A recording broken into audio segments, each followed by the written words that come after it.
e em nenhum outro há salvação. 18ª Consciência Cristã. Em nenhum outro há salvação. Campina Grande, na Paraíba, vai sediar de 4 a 9 de fevereiro de 2016, no Parque do Povo, um dos principais eventos da agenda evangélica brasileira. 18ª Consciência Cristã. Plenárias, seminários e painéis com expoentes da fé cristã no Brasil e no mundo. Um sinal que fica muito claro na Bíblia é a sedução ou falsos profetas, falsas doutrinas. Então, se alguém vos disser, eis aqui o Cristo, ou ele ali, não acrediteis, pois surgirão falsos cristos e falsos profetas, operando sinais e prodígios para enganar, se possível, os próprios eleitos. Desde já, eu gostaria de compartilhar com vocês o meu entendimento sobre essa questão dos sinais. Eu creio que nós não podemos definir o momento em que começam os sinais. Eu creio que os sinais eles têm acontecido através dos tempos, mas quanto mais o tempo passa, mais eles vão se intensificando. E quando nós estivermos próximos, muito próximos da volta de Jesus, então será o clímax. Por que eu chego a essa conclusão? No livro do Apocalipse, nós vemos que o julgamento de Deus no início é parcial, depois maior e depois total. Há uma espécie de progressão. Há uma espécie de desenvolvimento. É por isso que eu gosto de pensar em termos de uma espiral, né, que vai ficando cada vez mais intenso até que então chega o momento. E o que eu posso dizer é que estes sinais todos, eles vão se intensificar. Tem havido falsos profetas através da história da igreja, mesmo na época do apóstolo Paulo.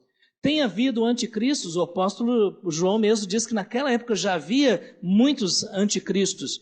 Tem havido pessoas que dizem ser o Messias? Sim. Até, se não me engano, no 3º século depois de Cristo, apareceu uma pessoa que arrogava ser o Messias, né, prometido de Israel. E só que, quanto mais nos aproximamos do fim, essas coisas vão se tornando cada vez mais comuns.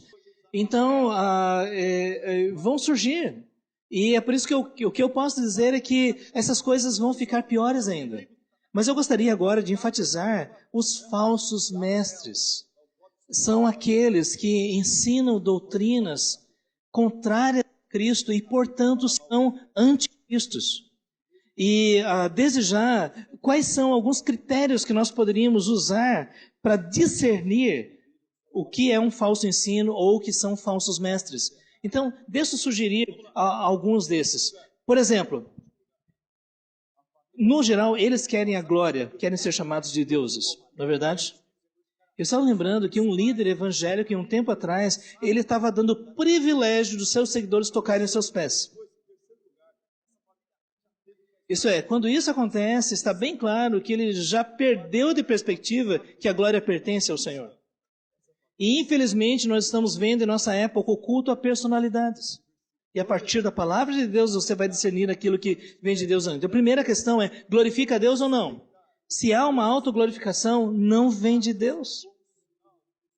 Segundo lugar, você vai dizer, mas essa pessoa operar sinais e prodígios. O que Jesus disse? Que muitos vão operar sinais e prodígios.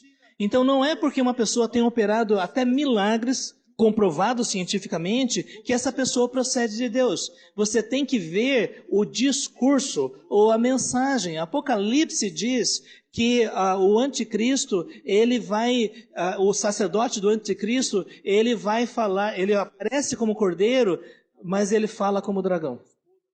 Terceiro lugar, o apóstolo Paulo disse que muitos falsos mestres, eles são anátemas, porque não pregam a cruz. Então você quer um critério para saber se é um falso mestre ou não? Se ele não prega a mensagem da cruz, é um falso mestre. Mas se eu usar esse critério, muita gente vai cair fora, não é verdade? Sério. Outra questão, ética. Jesus disse, pelos frutos vocês conhecem a árvore. Então veja o comportamento da pessoa. Sabe o que eu descobri? Todos os anticristos, eles não têm integridade. Não são verdadeiros. Você entende? Não demonstram frutos de santificação. Mas Jesus disse, pelos frutos vocês conhecem a árvore. Então veja qual é o fruto que essas pessoas estão produzindo, não é? Porque você vai saber logo, né? Quem realmente não pertence a Deus não vai ter aquela transformação que é resultado da ação do Espírito Santo. Um outro aspecto é amor e compaixão, né? Que tem muito a ver com fruto.